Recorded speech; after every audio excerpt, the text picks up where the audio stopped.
জন্য যে ভারী বিভিন্ন ইকুইপমেন্ট সেগুলো আমরা দেখেছি, ক্রেন আসতে ভেতরে এবং এক্সকাভেটর সেটিকেও আমরা একটু প্রবেশ করতে দেখেছি।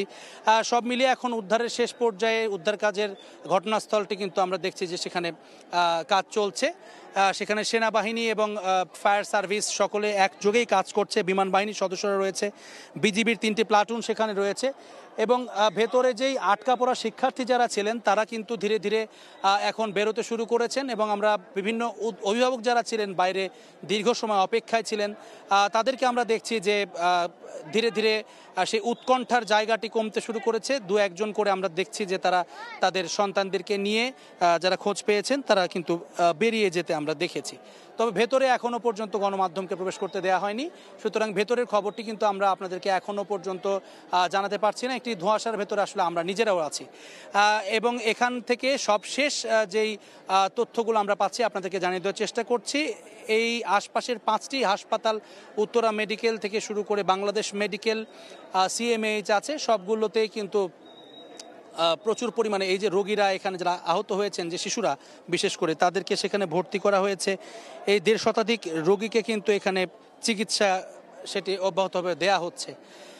এছাড়াও মৃতের যে পরিচয় শনাক্তের বিষয়টি রয়েছে সেটি কিন্তু এখনও খুব বেশি আশানুরূপ অগ্রগতি হয়েছে বলে আমরা জানতে পারিনি। তবে দু একজন করে কিন্তু আমরা এখন শুনছি যে আসলে তাদের পরিচয়গুলো জানা যাচ্ছে। আর ভেতরে ক্লাসরুমের যে চিত্র, প্রত্যক্ষদর্শীদের দেয়া বক্তব্যে আমরা যতটুকু জানতে পেরেছি সেটি তারা বলছেন যে বিমানটি আছড়ে পড়ে F7 যে মডেলের বিমানটি, মূলত এটি একটি যুদ্ধ বিমানের প্রশিক্ষণ মডেল। সেটি কিন্তু আমরা ISPR এর যেই বিজ্ঞপ্তি তাতে আমরা জানতে পেরেছি যে যিনি ছিলেন ফ্লাইট লেফটেন্যান্ট সাগর, এটি ছিল তার মূলত এই মডেলের বিমানটিতে প্রথম সলো ফ্লাইট। অর্থাৎ আপনারা জানেন যে আসলে একজন বৈমানিককে কিন্তু আসলে দীর্ঘদিন যে বিভিন্ন মডেলের যে বিমানের সঙ্গে কিন্তু ফ্লাইং আওয়ার পূরণ করতে হয়, প্রথমে একজন সিনিয়রের সঙ্গে তাকে ফ্লাই করতে হয়, তারপরে ধীরে ধীরে একটা সময় গিয়ে তিনি একা আসলে বিমানটি পরিচালনার যে যখন তার সেই শর্তগুলো পূরণ করেন তারপরে তিনি একা বিমান উড়াতে পারেন। তো সেই জায়গায় এটি ছিল আজকে তার প্রথম সলো ফ্লাইট এই মডেলের বিমানে এবং সেখানে কিন্তু আমরা যেটি জানতে পারি যে কুর্মিটোলা রানওয়ে যেটি রয়েছে বিমান বাহিনীর, সেখান থেকে 1:06 মিনিটে এই বিমানটি উড্ডয়ন করেছিলেন ফ্লাইট লেফটেন্যান্ট সাগর এবং তারপর কিছুক্ষণ পরপরই আসলে 1:10 থেকে 1:15 ভেতরে এই বিমানটি বিধ্বস্তের ঘটনা ঘটে। এর পরে যেটি আমরা জানতে পারি যে এখানে তিনি শেষ মুহূর্ত পর্যন্ত আসলে চেষ্টা করেছেন, তবে বিমানটি লোকালয় থেকে দূরে আসলে তিনি নিতে পারেননি, যদিও খুব কাছাকাছি ছিলেন। তিনি যেখানে বিমানটি বিধ্বস্ত হয়েছে তার খুব কাছাকাছি জায়গাতেই আসলে ছিল যে ফাঁকা জায়গাটি বা মাঠ, সেই মাঠটি ছিল দিয়াবাড়ির। তো সেই ফাঁকা প্রান্তরে আসলে তিনি বিমানটি নিতে পারেননি। এর আগেই আসলে এই বিমানটি এই যে স্কুল অ্যান্ড কলেজের সামনে আমরা দাঁড়িয়ে আছি তার মাঠে এটি বিধ্বস্ত হয় এবং সেটি ক্লাসরুমের ভেতরে, 2টি ক্লাসরুমের ভেতরে কিন্তু এটি আছড়ে পড়ে ভিতরে চলে যায় বলে আমরা জানতে পেরেছি এবং সেখান থেকেই মূলত এই যে 19 জন হতাহতের ঘটনা, যে 19 জন মারা গেছেন, এছাড়াও প্রায় 1.5 শতাধিক আহত হয়েছেন, সেই ঘটনাটি ঘটে। এবং এই ঘটনায় ইতোমধ্যে কিন্তু আমরা যেটি জানতে পেরেছি, রাষ্ট্রীয় শোক ঘোষণা করা হয়েছে প্রধান উপদেষ্টার কার্যালয় থেকে, কিন্তু এটি জানানো হয়েছে যে এই ঘটনায় রাষ্ট্রীয় শোক পালন করা হবে আগামীকালকে। আর এই যে একটি বেদনাদায়ক ঘটনা ঘটে গেল সেটি কিন্তু আসলে সারা দেশের মানুষের ভেতরে এক ধরনের শোকাবহ তৈরি করেছে। আর এখানে কিন্তু শুরু থেকে আমরা দেখছিলাম যে ঘটনাস্থলে উৎসুক জনতার ভিড় ছিল। এখানে স্থানীয় যারা ছিলেন তারাও চেষ্টা করছিলেন যে এই উদ্ধার কাজ যেন বাধাগ্রস্ত না হয়, সেটিকে যতটা সম্ভব স্মুথভাবে যেন পরিচালনা করা সম্ভব হয়, সাবলীলভাবে নির্বিঘ্নে পরিচালনা করতে পারেন এই উদ্ধার কাজ, সেটি তারা চেষ্টা করেছেন এবং সেটি আসলে বেগ পেতে হয়েছে যেহেতু উৎসুক জনতার ভিড় কিন্তু বেশ খানিকটা বেশি ছিল। এছাড়াও আমরা দেখেছি যে বিমান বাহিনীর পক্ষ থেকে এবং সেনাবাহিনীর পক্ষ থেকে কিছুক্ষণ আগেও যেই উদ্ধার কাজের সময়ে যে ভিডিও চিত্র ধারণ করা খুব স্বাভাবিকভাবেই যেই নীতিগত কারণে সেই ভিডিওগুলো বা নিরাপত্তার স্বার্থে সেই ভিডিও আসলে ছড়িয়ে দেওয়া যাতে না হয়, সে কারণে আশপাশের যে উঁচু ভবনগুলো ছিল সেই দালানের ছাদে অবস্থান করে ভিডিও গ্রহণ করা সাধারণ মানুষকে আসলে আমরা দেখেছি পুলিশ এবং সেনাবাহিনীর পক্ষ থেকে তাদেরকে অনুরোধ করা হয় সরে যেতে এবং সেটিকে আসলে ইভ্যাকুয়েট করা হয়। তবে পরবর্তীতে আমরা আবারও দেখছি যে ধীরে ধীরে সেই জায়গাটা কিছুটা শিথিল হয়েছে। গণমাধ্যম কর্মীদের পাশাপাশি 2-4 জন যারা সাধারণ মানুষ তারাও কিন্তু আসলে সেই ভবনগুলোতে এখন আছে। এছাড়া যে মূল যে সড়কটি সেটি কিন্তু আমরা দেখছি যে এই কলেজের গেট থেকে মোটামুটি হবে 100 ফিট দূরত্বে একটি স্কোয়াড্রন করা হয়েছে। সেখানে বিপুল পরিমাণে মানুষ কিন্তু সেখানে এখনও রয়েছে। সেখানে প্রচুর পরিমাণে শিক্ষার্থীরা আছেন, অভিভাবকরা আছেন, স্থানীয় উৎসুক জনতা আছেন, তারা সেখানে আছেন। এছাড়া যে উদ্ধার কাজের আজকে আপনি জানেন যে আসলে যে আবহাওয়া দিনের শুরুতে কিছুটা বৃষ্টি হয়েছে, এরপরে রোদ ছিল, যার কারণে তীব্র ভ্যাপসা একটি গরম সারা দিনব্যাপী ছিল। এই উদ্ধার কাজে কিন্তু আমরা বেশ কয়েকবার দেখেছি যারা স্বেচ্ছাসেবক হিসেবে কাজ করেছেন তারা সহ সেনাবাহিনীর যারা বা পুলিশের যে সদস্য 2-1জনকে আমরা দেখেছি, তারাও কিন্তু আসলে এই অতিরিক্ত গরমের কারণে বা যে অতিরিক্ত জলীয় বাষ্প বাতাসে এর উপস্থিতির কারণে তারা অসুস্থ হয়ে পড়েছিলেন এবং তাদেরকেও আমরা দেখেছি যে প্রাথমিক চিকিৎসা দিয়ে তারা তাৎক্ষণিকভাবে সুস্থ হয়ে গেছেন এবং তারা আবারও কাজে যোগ দিয়েছেন। তবে এই আবহাওয়াটিও কিন্তু বৈরী ছিল, এই উদ্ধার কাজের জন্য নতুন একটা চ্যালেঞ্জ যুক্ত করেছে। এছাড়া আপনাদেরকে জানিয়ে রাখি ক্লাসরুমের ভেতরে ছড়িয়ে ছিটিয়ে পোড়া অংশগুলো কিন্তু এখনও আছে বলে আমাদেরকে প্রত্যক্ষদর্শীরা জানিয়েছেন, যারা ভেতরে যেতে পেরেছেন শুরুতে। সেই খাতা, বইপত্র, ডায়েরি, কলম, পেন্সিল, শিক্ষার্থীদের ব্যবহৃত ব্যাগ সমস্ত কিছুই কিন্তু আসলে যেই একটি ধ্বংসস্তূপে পরিণত হয়েছে সেই ক্লাসরুমগুলো, সেই ক্ষত চিহ্নটি কিন্তু এই বহন করছে ক্লাসরুমগুলো। এবং আপনারা জানেন যে আসলে সেখানে যেই শিক্ষার্থীরা ছিলেন তারা মূলত এই ভবনটিতে মূলত একেবারে শিশু শ্রেণী থেকে শুরু করে 5ম শ্রেণী পর্যন্ত শিক্ষার্থী যারা ইংলিশ মিডিয়ামের এই ইংরেজি মাধ্যমের শিক্ষার্থীরাই মূলত এখানে ক্লাস করতেন। আর কিছুক্ষণের পরেই কিন্তু তাদের এই ক্লাসটি শেষ হয়ে যাওয়ার কথা ছিল। হয়তো সেক্ষেত্রে হতাহতের ঘটনা অনেকাংশেই কম হতে পারত। তবে এখন কিন্তু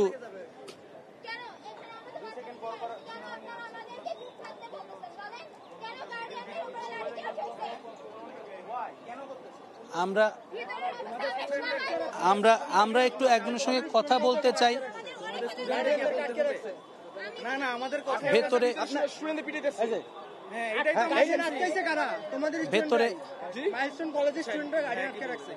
আপনাদের ভেতরের অবস্থাটা আসলে এখন কি, মানে উদ্ধার কাজ কিভাবে চলছে সেখানে? উদ্ধার কাজ এখানে ভাঙচুরের যে হয়েছে ওইখান থেকে ভিতরে পানি বের করতেছে, বের করে দেওয়াল টেওয়াল যে ভেঙে পড়ে গেছে বিধ্বস্ত হওয়ার কারণে এগুলো তুলে আনছে।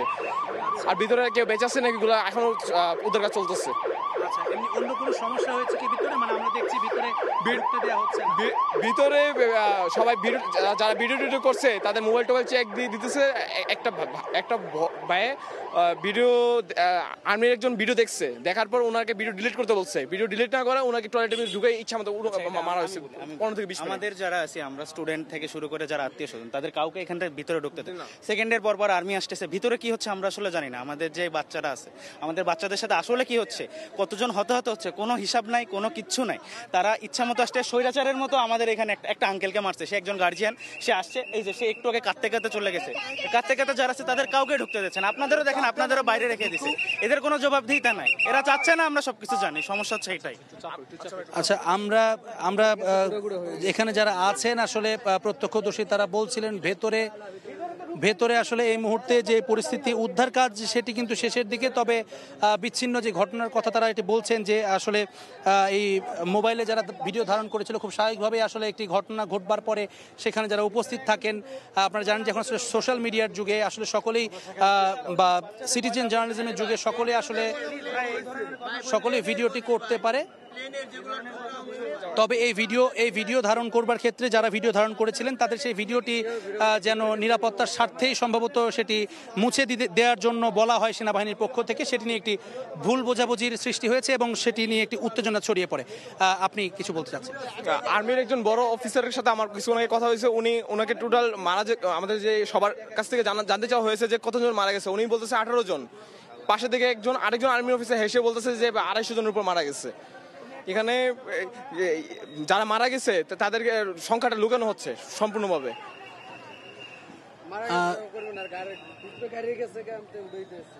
দর্শক, আমরা আসলে যেই অফিসিয়াল যে বিবৃতি দেওয়া হয়েছে সেখানে কিন্তু জানানো হয়েছে 19 জনের কথা, যে মৃত্যুর সংখ্যাটি অর্থাৎ পাইলট সহ আরও 18 জন, মোট 19 জনের মৃত্যুর বিষয়টি নিশ্চিত করা হয়েছিল। তবে তারা যেটি বলছেন যে ভেতরে মৃতের সংখ্যা আরও বেশি থাকতে পারে। আবার এটিও হতে পারে যেটি যে দগ্ধ অবস্থায় আসলে স্বাভাবিক চোখে মৃত মনে হলেও অনেক সময় আমরা সেটি দেখি যে পরবর্তীতে আসলে তাদের জীবিত থাকতেও পারেন। তবে মৃতের সংখ্যা যে আরও বাড়বে সেই বিষয়টি কিন্তু মোটামুটিভাবে নিশ্চিত। তবে গণমাধ্যমকে এখনো পর্যন্ত কিন্তু এই গেটের ভেতরে ঢুকতে দেওয়া হয়নি। সেটির কারণে আসলে যেই প্রকৃত চিত্র সেটি আসলে আমরা আপনাদেরকে সঠিকভাবে বা সংখ্যাটি আমরা প্রকাশ করতে পারছি না। শুধুমাত্র যে ব্রিফিংটি করা হয়েছে উদ্ধারকারী দলের পক্ষ থেকে, অর্থাৎ ফায়ার সার্ভিসের মহাপরিচালক তিনি যে ব্রিফিং করেছেন সেখানে যে তথ্য দেওয়া হয়েছে, এছাড়া আইএসপিআর থেকে যে তথ্যগুলি দেওয়া হয়েছে, আমরা সেই তথ্যের ভিত্তিতে আপনাদেরকে সংবাদগুলো বা তথ্যগুলো আপনাদের কাছে উপস্থাপন করতে পারছি। এছাড়া প্রত্যক্ষদর্শীদের বেশ কয়েকজনের সঙ্গে আমরা কথা বলেছি, সেখানে আমরা আমরা দেখছি আসলে আমরা আসলে দেখছি যে সেই মিডিয়াকে কিন্তু ভিতরে এখনো পর্যন্ত যেতে অ্যালাউ করা হয়নি। আমরা প্রত্যক্ষদর্শীদের সঙ্গে কথা বলে আসলে বোঝার চেষ্টা করছি যে ভিতরে চিত্রটি আসলে এখন কি অবস্থায় আছে। এখন হচ্ছে আমাদের যা অবস্থা ভিতরে, আমরা যতটুকু আপডেট পেয়েছি, আমাদের একজন ম্যাডাম আছেন যিনি এখন আর নেই, আর বাচ্চাদের মধ্যে একজনের আইডেন্টিফাই করা গিয়েছে যে মারা গিয়েছে, একজন আছে, আর 80 জনের মতো হচ্ছে বিভিন্ন হাসপাতালে, ঢাকা মেডিকেলে আছে কিছু, আর যাদের অবস্থা বেশি ক্রিটিক্যাল তাদের হচ্ছে প্রাইভেট হসপিটালগুলো থেকে আমরা ঢাকায় মেডিকেলে শিফট করছি। আর ব্লাড যাদের লাগবে আপনারা একটু কাইন্ডলি নিউজের যারা আছেন তারা বলবেন, negative blood specially negative blood যাতে যারা দিতে চায় ঢাকা মেডিকেলে একটু যায়, এই আপডেটটা আপনি একটু নিউজে প্লিজ দিয়ে দেন। আচ্ছা, ভিতরের অবস্থা আর আমরা যারা বাইরে আছি, এই দুইটার অবস্থা যে আপনি তো ভিতর থেকে আসছেন, কি অবস্থা কেমন মনে হচ্ছে? ভিতরে অবস্থা অতটা ভালো না, আর আমি মাত্র টিম নিয়ে এসেছি, রেস্কিউ ফায়ার টিম আর হচ্ছে অ্যাম্বুলেন্স, যদি লাগে এমার্জেন্সি। আর রেস্কিউ ফায়ার টিমটা হচ্ছে ট্রাকটা ভিতরে চলে গেছে, আর সম্ভবত আগুন এখন নিয়ন্ত্রণে এসেছে, এই আপডেটটা আমরা পেয়েছি। সো হ্যাঁ, আগুন নিয়ন্ত্রণে এসেছে।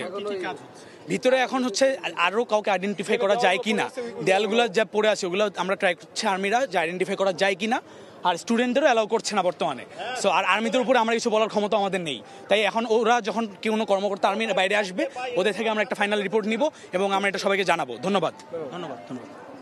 দর্শক, যেমনটি আসলে শুনছিলেন, এখানে প্রত্যক্ষদর্শী যারা ছিলেন বা এই কলেজের শিক্ষার্থী যারা ছিলেন তারাও কিন্তু জানাচ্ছিলেন ভেতরের যেই আর্মির ব্যাপারে একটা রিপোর্ট আছে, সেটা হচ্ছে আমাদের স্টুডেন্টদের ভিতরে হচ্ছে মারা হচ্ছে, আর যদি যায় কেউ, এটা আপনারা একটু প্লিজ দেখেন কিছু করা যায় কিনা। আর্মিরা আমাদের স্টুডেন্টদের গায়ে হাত দিচ্ছে এখন বর্তমানে। আমি কিন্তু আপনাকে একটু আগে বলছিলাম, আমার ভাই ফোন দিয়ে বলছে আমি আপনাকে ভিতরের কোনো নিউজ, ভিতরে কিন্তু আপনারা কোনো নিউজ দিতে পারতেছেন না, আপনাদের দেওয়া হচ্ছে না। কি কারণে ঢুকতে দিচ্ছেন, এর কারণটা কি? ভিতরে আপনাদের ঢোকার রাইট আছে, আগে গেটের সামনে লাঠি চার্জ করছেন। আমরা ভিতরে যারা সংবাদকর্মীরা আছে তাদেরকে এক্সরে করে কারফিউ টাইপের করে রাখছে, আর বাকিরা যারা আছে তাদেরকে রুমের ভিতরে আটকে রাখছে। দর্শক, আপনারা আসলে হ্যাঁ, আপনারা যারা এই স্বাধীন সার্বভৌমত্ব দেশে মতো একটি জায়গায় জেনে বাংলাদেশের একটি সর্বোচ্চ বিদ্যাপীঠ মাইলস্টোন, সেই বিদ্যাপীঠে বিশেষ করে আমাদের যারা স্বাধীনচেতা গণমাধ্যম কর্মী রয়েছে তাদেরকে আজকের এই পরিস্থিতিতে তাদেরকে আইএসপিআরই বলেন আর প্রশাসনের যারা কর্মকর্তা রয়েছেন তাদেরকে আপনাদেরকে ঢুকতে না দেওয়া, সেটা আমাদের গার্জিয়ান যারা রয়েছে আমাদের মধ্যে একটা সংখ্যা সৃষ্টি হয়েছে। তাই আমাদের যিনি সরকারের প্রধান আছেন, যিনি আমাদের প্রধান উপদেষ্টা মহোদয় আছেন, তার কাছে আমাদের আকুল আবেদন যে এত বড় একটি দুর্ঘটনা সেখানে ঘটেছে, এই ঘটনাকে কেন্দ্র করে যদি গণমাধ্যম কর্মী ঢুকতে না পারে তাহলে গার্জিয়ানদের মধ্যে স্বভাবত একটা সংখ্যা সৃষ্টি হয়, আমাদের মধ্যে থাকতেই পারে। ধন্যবাদ।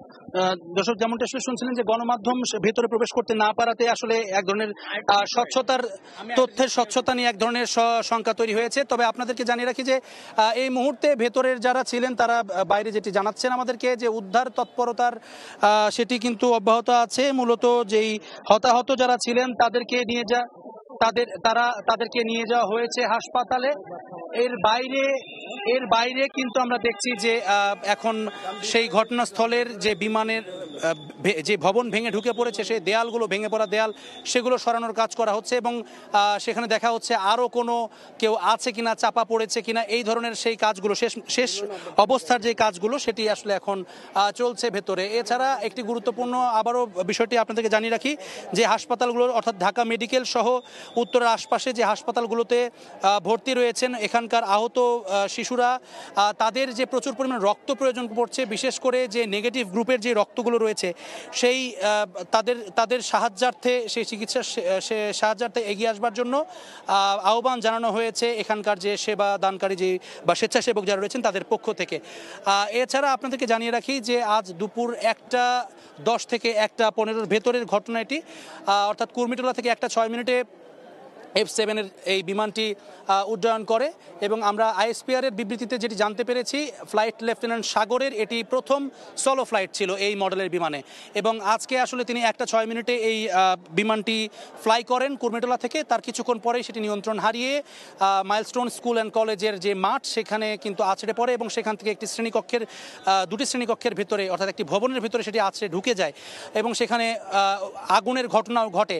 মূলত ধারণা করা হচ্ছে যে শেষ মুহূর্তে আসলে যেহেতু তিনি একা ছিলেন, বিমানে ফ্লাইটটি পরিচালনা করছিলেন, শেষ মুহূর্তে তিনি ইজেক্ট বাটনটি হয়তো বা চাপ দিয়েছিলেন, যার কারণে একজন প্রত্যক্ষদর্শী আমাদেরকে জানিয়েছেন কিছুক্ষণ আগে যে প্যারাশুট সদৃশ্য একটি বস্তু তারা কিন্তু গাছের সঙ্গে লেগে থাকতে দেখেছে।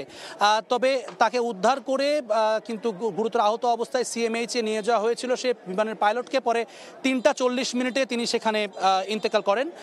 এছাড়াও কিন্তু আমরা ফায়ার সার্ভিসের দেওয়া বিবৃতিতে জানতে পেরেছি মোট শিক্ষার্থী এবং এই পাইলট সহ 19 জনের প্রাণ গেছে। এছাড়াও 1.5 শতাধিক আহত অবস্থায় বিভিন্ন হাসপাতালে রাজধানীর চিকিৎসাধীন রয়েছেন এবং এদের মধ্যে অনেকেরই অবস্থা গুরুতর। 70 থেকে 90% পর্যন্ত দগ্ধ হয়েছেন এমন শিশুরা আশঙ্কাজনক অবস্থায় আছেন। সুতরাং দুঃখজনক হলেও এটি অনুমান করতেই হচ্ছে যে এই মৃতের সংখ্যা সেটি কিন্তু আরও বাড়তে পারে। আর ভেতরে উদ্ধার কাজ যেটি চলছে সেটি কিন্তু এখন একেবারে শেষ পর্যায়ে। এখন আমরা অনেকক্ষণ থেকেই আর কোনো অ্যাম্বুলেন্স কিংবা ফায়ার সার্ভিসের গাড়িকে ভেতরে প্রবেশ করতে কিংবা বাইরে বের হতে দেখছি না, বরং আমরা ভারী যে যান রয়েছে উদ্ধার কাজে ব্যবহার করা হয় যে এক্সকাভেটর সহ ক্রেন সহ অন্যান্য যে যন্ত্রপাতি সেটি প্রবেশ করেছে বেশ কিছুক্ষণ আগেই এবং এই দেয়ালগুলো সরানোর কাজ সহ যে বিমানের ধ্বংসাবশেষ সেটি উদ্ধারের কাজ কিন্তু চলেছে। আপনারা জানেন যে আসলে এই ঘটনাকে ঘিরে কিন্তু অবশ্যই একটি তদন্ত কমিটি গঠন করা হবে এবং সেটি তদন্ত কাজের জন্য বিমানের ব্ল্যাক বক্স সহ অন্যান্য যে বিষয় আশয় রয়েছে, অন্যান্য যন্ত্রপাতি, সেটি কিন্তু এই তদন্তের আলামত হিসেবে কিন্তু কাজে লাগবে। সেই আলামতগুলোই মূলত এখন সংগ্রহ করা হচ্ছে বলে আমরা আসলে জানতে পেরেছি এবং ভেতরে কিন্তু এখন সেনাবাহিনীর সদস্যরা ছাড়াও বিমান বাহিনীর সদস্য রয়েছেন, পুলিশের সদস্য রয়েছেন, বিজিবির 3টি প্লাটুন রয়েছেন, এপিবিএর সদস্যরা রয়েছেন। এছাড়াও স্বেচ্ছাসেবক যারা হিসেবে কাজ করছেন তারা ভেতরে অবস্থান করছেন। বিএনসিসির সদস্যরা, স্কাউটের সদস্যরা দেখেছি এবং রেড ক্রিসেন্টের কিছু সদস্য আমরা দেখেছি।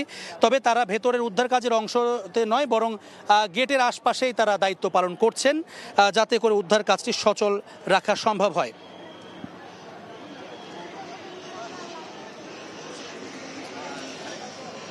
আবারও জানিয়ে রাখি এই যে আজকের এই ঘটনাটিতে কিন্তু আগামীকালকে রাষ্ট্রীয় শোকের ঘোষণা এসেছে প্রধান উপদেষ্টার কার্যালয়ের পক্ষ থেকে এবং বিভিন্ন রাজনৈতিক দল সহ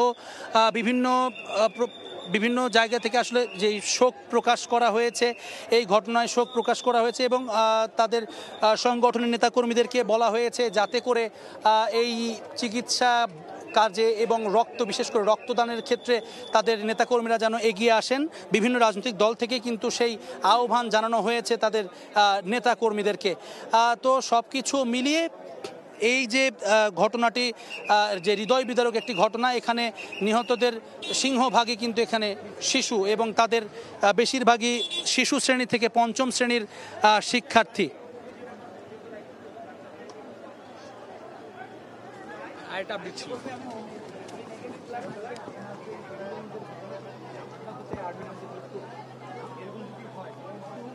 প্রাইভেট ইনস্টিটিউশন আছে আমার সবাই আবার রাস্তায় নামতে পারতো এরকম কোনো কিছু জন্য আমাদের কারো আগে হাত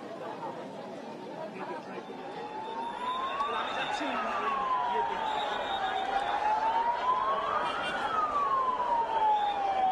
দর্শক আমরা দেখছি আসলে ইতোমধ্যে র্যাবের বেশ কিছু ইউনিট এখানে কাজ করছিল এবং এখন আবারও দেখছি র্যাবের সদস্যরা সেখানে কিন্তু মানে ঘটনাস্থলে প্রবেশ করছেন।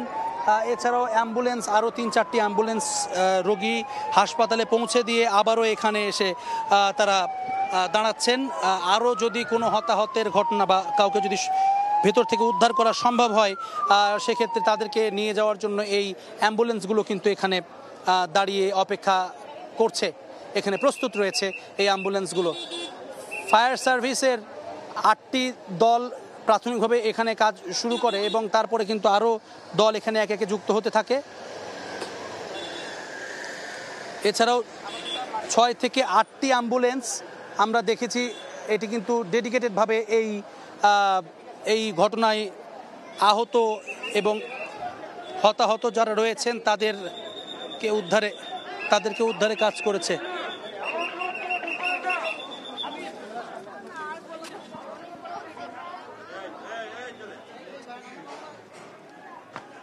চলে যাচ্ছে তো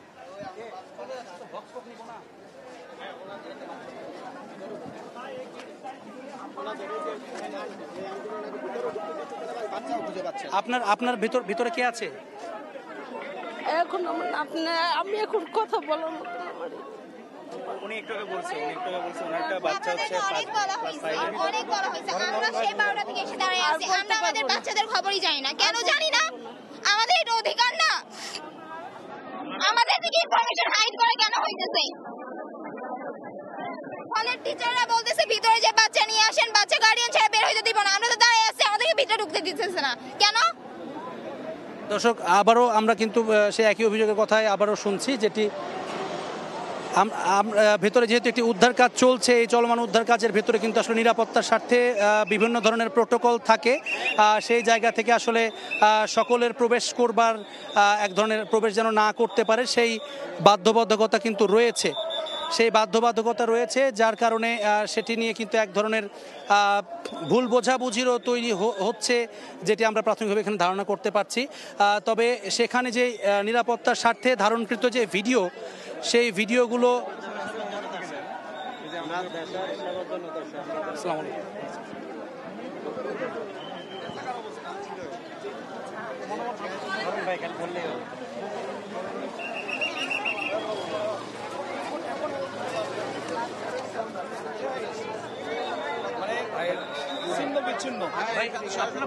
ভেতরে তো দেখে আসলে আসলে কি অবস্থা এখন ভেতরে দেখে?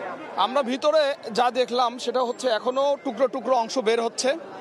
টুকরো টুকরো অংশের মধ্যে থেকে সম্ভবত একটি পাইলট বা চালকের লাশও আছে দেখলাম। আর ভেতরে দেখলাম সেটা হচ্ছে উদ্ধারকারীরা তো খুব কাছে যেতে দেয় না আমাদের। আমরা এখানে উপদেষ্টা আর যে সম্মানিত ব্যক্তি আছে তাদের সাথে ঢুকতে পেরেছি সাংবাদিক হিসেবে। ঢুকে একদম দোরগোড়ায় যখন গিয়েছি তখন দেখেছি জিনিসটা একটা গর্ত হয়ে গেছে। ও মারছে একদম প্লেনটা একদম বিল্ডিংয়ের কাছে যে মারছে একবারে, মারার ফলে একদম বিল্ডিংয়ের পোল ভেঙে বিল্ডিং নিচে নেমে গেছে। এখন ওর ভিতর থেকে যে টুকরো টুকরো অংশ প্লেনের বের করতে খুব কষ্ট হচ্ছে, এটা চলতেছে। আমরা কিছু উদ্ধার কাজ করেছি, বাইরেও করছি। আমরা বিএনপি পরিবার দোয়া রাখবেন ইনশাল্লাহ। আমরা যেমনটি আপনাদেরকে জানাচ্ছিলাম যে বিভিন্ন রাজনৈতিক দল থেকেও কিন্তু নেতাকর্মীরা তারা সেই দলীয় নির্দেশনা অনুযায়ী তারা এই উদ্ধার কাজে সহযোগিতা সহ রক্তদানে বিভিন্ন কাজে আসলে তারা সহযোগিতা করছেন। এবং তারা যেটি বলছিলেন আসলে এই ঘটনাস্থল দেখবার পরে যে সেখানে ঘটনার যে ভয়াবহতা সেটি কিন্তু জানাচ্ছিলেন। এছাড়া আমরা দেখছি যে ধীরে ধীরে আসলে বিভিন্ন শিক্ষার্থী যারা ভিতরে আটকে পড়া ছিলেন, বিশেষ করে হোস্টেলে যারা থাকেন এমন শিক্ষার্থীদেরকে কিন্তু আমরা ধীরে ধীরে বাইরে বেরোতে দেখছি। তবে তাদের সঙ্গে আসলে আমাদের এখন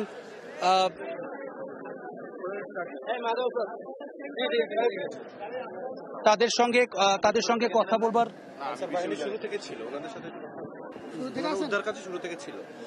আমরা একটু আনসার বাহিনীর সদস্যদের সঙ্গে কথা বলতে চাই। তারা একেবারে ফার্স্ট রেসপন্ডেন্ট হিসেবে তারাও শুরু থেকেই কিন্তু এই উদ্ধার কাজের সঙ্গে নিয়োজিত ছিলেন। মোতায়ের ভাই, আপনি একটু বলবেন যে ভেতরে প্রথম যেই আপনারা যখন ঢুকলেন সেখানে চিত্রটা আসলে কি অবস্থা, কি কেমন দেখেছিলেন ভিতরে? ওখানে তো অবস্থা আসলে অনেকটাই কঠিন। আমাদের ফায়ার সার্ভিস প্লাস হলো সেনাবাহিনী, ওরা ওখানে কাজ করছে, আমাদেরকে বাইরে কাজ করার জন্য বলছে আর কি, এটুকু।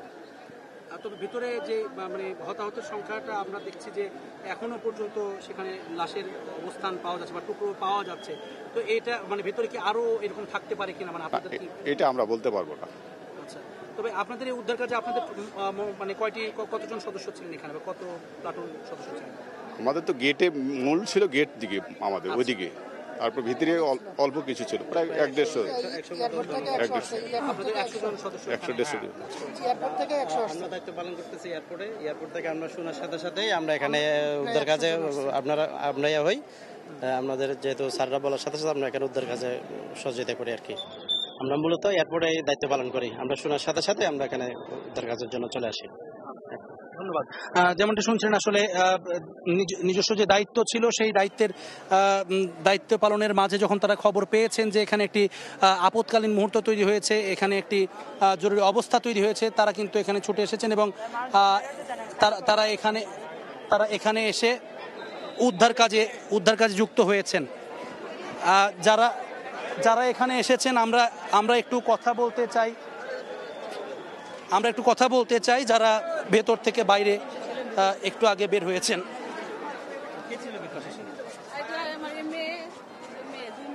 আপনারা দুজনেই ছিলেন? কি হয়েছিল একটু বলবেন ঘটনাটা? আসলে আমরা তেমন ভাবে দেখি নাই, আসলে আমরা পরীক্ষা দিয়ে আসছি, আসার পর মানে একটা আওয়াজ হয়েছে, তো আওয়াজ হয়েছে পরে আমরা হোস্টেলে ছিলাম, আমরা হোস্টেল তো বাইর হয়ে বলতেছে যে হেলিকপ্টার এক হোস্টেল উপরে আমাদের হায়দার আলীর উপর ক্রাশ করছে। তো পরে আমাদের সুপার মিসরা বলতেছে আমাদের মেয়ে কোথায়, মানে সুপার মিসরা হয়ে গেছে, ওনাদের কোনো মেয়ে ওখানে নেই, ওনারা অনেক হয়েছে। তারপর ওনারা অনেক ভাবে করে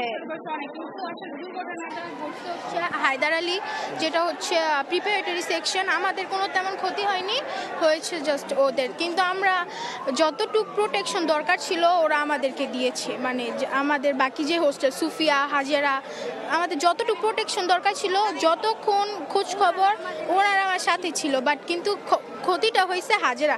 এমনি আমরা সবাই একটু ভয় না ওটা হোস্টেল ছিল, হোস্টেলও ক্লাসরুম দুইটার মাঝে। আমি তখন রুমে ছিলাম, কারণ আমরা ক্লাস 9, আমাদের আজকে আইসিটি এক্সাম ছিল, আমাদের ওই সময় আমাদের কিছু হয়নি, মানে ওই সময় আমরা রুমে ছিলাম। বাহিরে আমাদের 2-3টা ফ্রেন্ড ছিল, ওরা একদম দেখছে যে কিভাবে প্লেনটা কিভাবে ক্রাশ করছে, কিন্তু আমরা দেখিনি, আমরা রুমে ছিলাম। রুম থেকে বের হওয়ার পরে তারপর দেখি যে বের হয়েছি, পরে আমরা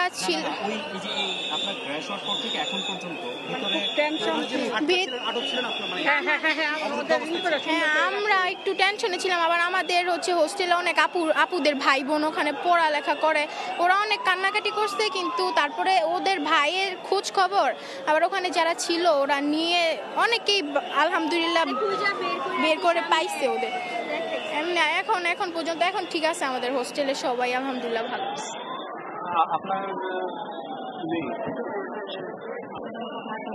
যেমনটি আসলে আমরা কথা বলছিলাম, এখানে যারা আটকা ছিলেন শিক্ষার্থীরা, তাদের একজনের সঙ্গে, এবং তারা যেটি জানাচ্ছিলেন যে মূলত তারা হোস্টেলের শিক্ষার্থী, সেই জায়গা থেকে তারা সরাসরি বিমান বিধ্বস্ত হওয়াটি না দেখলেও তারা পরবর্তীতে সেটি দেখেছেন, এবং এটি কিন্তু ভয়াবহতা সেটি কিন্তু অনেকে সামনাসামনিও দেখেছেন।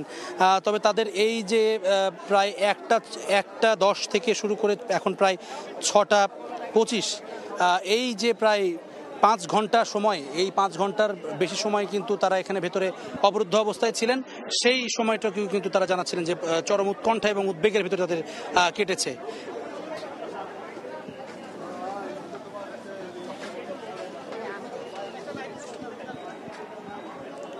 তো এখনো পর্যন্ত যারা ধীরে ধীরে এই ভেতরে অবরুদ্ধ অবস্থায় ছিলেন তারা বের হচ্ছেন, শিক্ষার্থীরা, এবং শিক্ষার্থী ছাড়া অন্য অনেকেই, বিশেষ করে যে অভিভাবকরা যারা ছিলেন তারা কিন্তু এখানে বাইরে উৎকণ্ঠার ভিতরে ছিলেন চরম। ধীরে ধীরে যখন এই শিক্ষার্থীদেরকে তারা পাচ্ছেন, সামনাসামনি দেখছেন, এবং যাদেরকে সুস্থ হয়ে পাওয়া যাচ্ছে, তারা কিন্তু স্বস্তি প্রকাশ করছেন। আপনাদেরকে জানিয়ে রাখি, এই ঘটনায় এখনও পর্যন্ত যেটি নিশ্চিত হওয়া গেছে, 19 জন 19 জন মারা গেছেন এই ঘটনায়, যার মধ্যে বিমান বাহিনীর যে বৈমানিক এই ফ্লাইটটি পরিচালনা করছিলেন তিনি, এবং 3:40 মিনিটে তাকে আসলে চিকিৎসাধীন অবস্থায় সিএমএইচে তিনি মারা যান। এছাড়া আরও 18 জনের মৃত্যুর ব্যাপারটি আমরা নিশ্চিত হতে পেরেছি। এছাড়া প্রায় 1.5 শতাধিক তারা কিন্তু যারা আহত হয়েছেন তারাও বিভিন্ন হাসপাতালে, ঢাকা মেডিকেলের বার্ন ইউনিট থেকে শুরু করে সিএমএইচ এবং উত্তরা মেডিকেল সহ আশপাশের বিভিন্ন হাসপাতালে 1.5 শতাধিক শিক্ষার্থী তারা কিন্তু ভর্তি আছে, তাদের চিকিৎসা চলছে। এবং এই চিকিৎসার অনেকেই কিন্তু প্রায় 70 থেকে 90% পর্যন্ত শরীর দগ্ধ হয়েছে। এর মধ্যে যে মৃত্যুর সংখ্যাটি আরও বাড়তে পারে এটি কিন্তু দুঃখজনক হলেও সেই অনুমানটি করতেই হচ্ছে। এইখানে মৃতের সংখ্যা হয়তো আরও রাত বাড়ার সঙ্গে সঙ্গে মৃতের সংখ্যাটি আরও বাড়বে। তবে এখন পর্যন্ত যে উদ্ধার কাজের শেষ অবস্থা আমরা দেখছি, গত আধা ঘন্টায় আর শেষ পর্যন্ত আমরা কোনো অ্যাম্বুলেন্সকে আসলে ভেতর থেকে বাইরে রোগী নিয়ে দেখিনি। সুতরাং আশা করা যাচ্ছে ভেতরে আর আহত কেউ এখন আর নেই। তবে একজন প্রত্যক্ষদর্শী যেটি জানাচ্ছিলেন,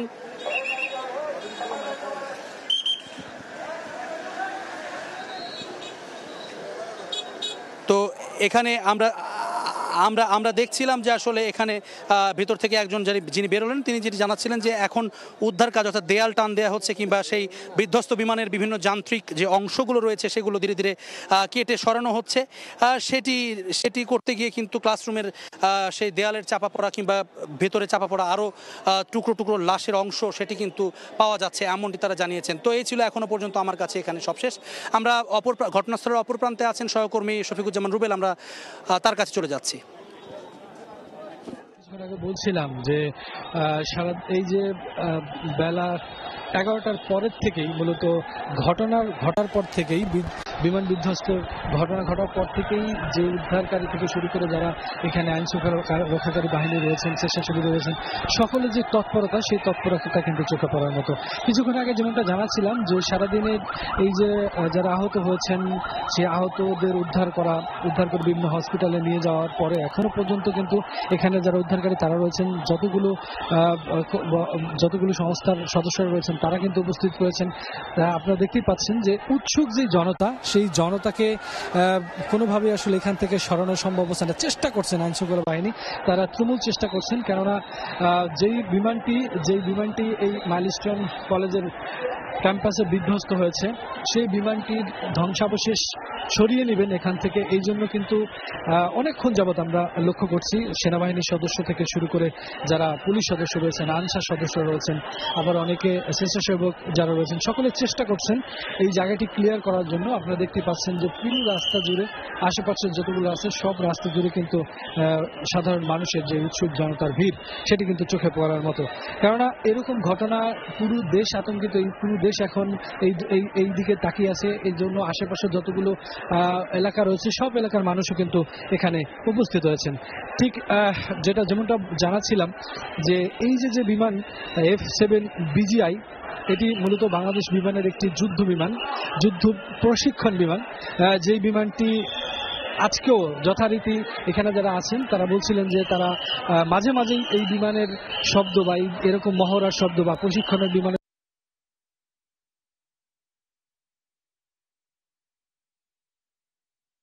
তারাও কিন্তু বলছিল যে প্রচন্ড শব্দ হয়েছে, শব্দ হওয়ার কিছুক্ষণ পরেই আগুন ধরে যায় এবং যারা কাছাকাছি ছিলেন দৌড়ে গিয়ে দেখেন সেখানে এক মর্মান্তিক দৃশ্য, প্রচন্ড ধোঁয়া, আগুন। এবং কিছুক্ষণ আগে বলছিলেন যে মাইলস্টোন সেই কলেজটির সেক্টর 2 ভবন, দ্বিতীয় তলা যেটা ভবনটি সেক্টর 2, এই ভবনটির দ্বিতীয় তলা, সেই ভবনে সেটি ক্লাসরুম রয়েছে, 4টি শিক্ষকদের কক্ষ রয়েছে। সেই ভবনের নিচ তলা মূলত বিরতিতে আসতে পড়েছিল, ঢুকে গেছে, এইরকম অনেকে বলছিল প্রত্যক্ষদর্শীরা।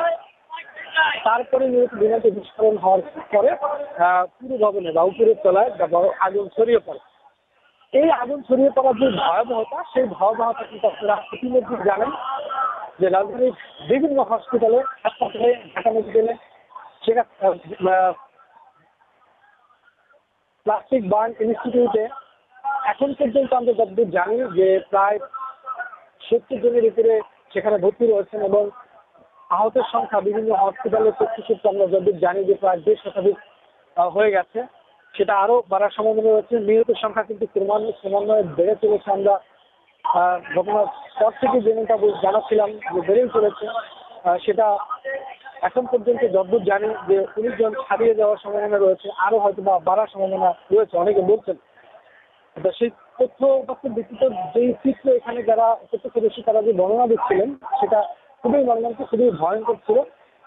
এইরকম বিমান এইরকম পাবলিক প্লেসে বিধ্বস্ত হওয়ার ফলে মূলত ঘটনা এরকম মর্মান্তিক রূপ নিয়েছে।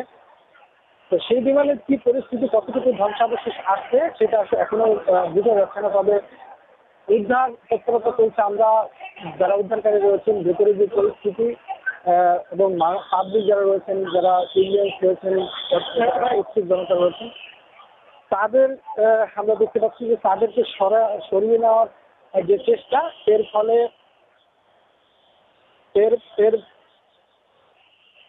ফলে বুঝে যাচ্ছে এবং ভেতরে যেই স্থানে বিমানটি বিধ্বস্ত হচ্ছে সেই স্থানে দুটি আমরা দেখতেছি উদ্ধারকারীরা দুটি বড় যন্ত্র ট্রাইন এনেছেন এবং সে কাজ অনেকক্ষণ যাবত সেখানে চলছে। এবং যারা প্রথম থেকে যখন ঘটনা ঘটে, বিমান বিধ্বস্তের ঘটনা ঘটে, এই আশেপাশে যারা দোকানে ছিলেন এবং যারা এই স্কুলে এবং কলেজে যারা কর্মরত ছিলেন, বিভিন্ন যারা সিকিউরিটি গার্ড ছিলেন, তাদের অনেকের কাছ থেকে আমরা শুনলাম যে বিমানটি যেভাবে আগুন, তারা তো কাছে যেতে পারেনি, দূর থেকে যেতে দেখেছেন যে বিমানটি যেভাবে আগুন জ্বলছিল তাতে মনে হচ্ছে যে খুব একটা তার অবশিষ্ট খুব একটা নেই। তারপরে যতটুকু আছে বা কি আছে না আছে সেটুকু উদ্ধারের তৎপরতা কাজ কিন্তু চলমান আমরা যেটা দেখছি। এবং আগে বলছিলাম যে সেনাবাহিনীর সদস্যরা তারা যারা এখানে সিভিলিয়ান রয়েছেন বা উৎসুজন রয়েছেন তাদেরকে সরিয়ে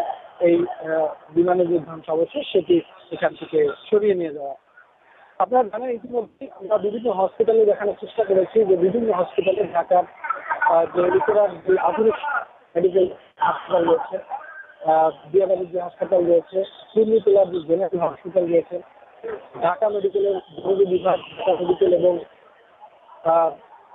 বার্ন ইনস্টিটিউটে সব মিলিয়ে 1.5 শতাধিক আহত ইতিমধ্যে সেখানে অ্যাডমিট হয়েছে এবং নিহতের সংখ্যাটা আপনারা জানেন। এবং যারা আহত হয়েছে তাদের অবস্থা অনেকেরই আশঙ্কাজনক। অনেকের শরীরের 70 থেকে 80% পুড়ে গেছে। সেটা ডাক্তাররা বলছিলেন যে সেটা খুবই আশঙ্কাজনক। অনেকের শ্বাসনালী পুড়ে গেছে এবং এই বিমানটি যিনি উড্ডয়ন করছিলেন, চালাচ্ছিলেন, উড়াচ্ছিলেন, তিনি হচ্ছেন লেফটেন্যান্ট তৌকির ইসলাম। আপনারা ইতিমধ্যেই শুনেছেন যে আমরা যতটুকু জানি যে তাকে এখানে আহত অবস্থায় উদ্ধার করে পূর্ণিতলা জেনারেল হসপিটাল নিয়ে যাওয়ার পরে তিনি আসলে ইন্তেকাল করেন, এই বিষয়টা আমরা শুনেছি।